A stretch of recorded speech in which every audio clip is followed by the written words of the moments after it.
आया नमस्कार मुई हूँ आपन प्यारा रोमियो राइटर ई गीत के मुई लिखी और निजे संगीत दी और ई गीत के गाई आम प्यारा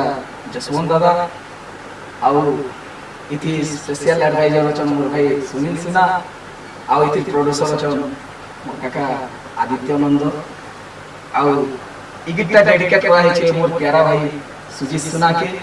और आम रोमियो ग्रुप सब पिला मन के आशा करूँ ई गीतटा आपन के बहुत भल लागबा।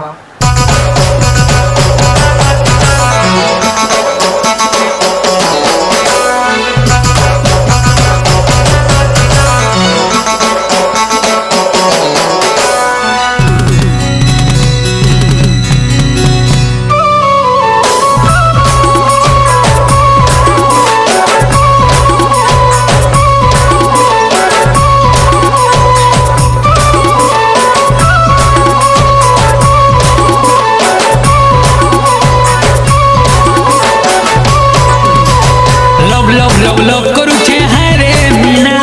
केभे धोखा नहीं देबुए मोर सोना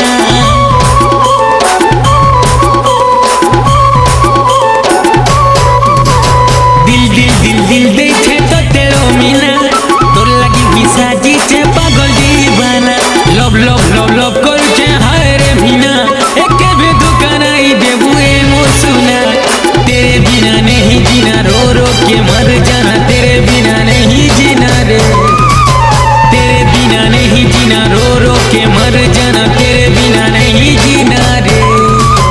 लव लव लव लव करुछे हाय रे मीना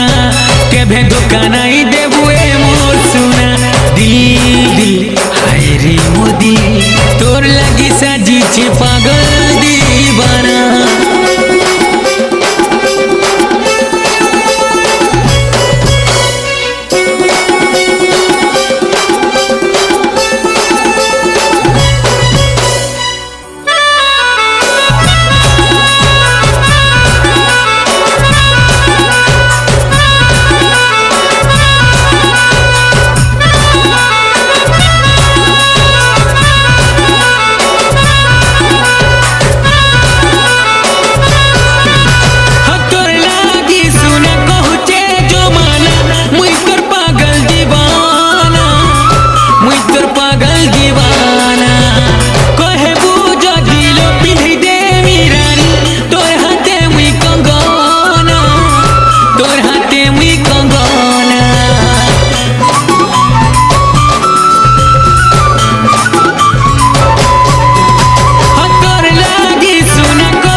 तोर लगी खुला सोना कभी जुदा नहीं होना रे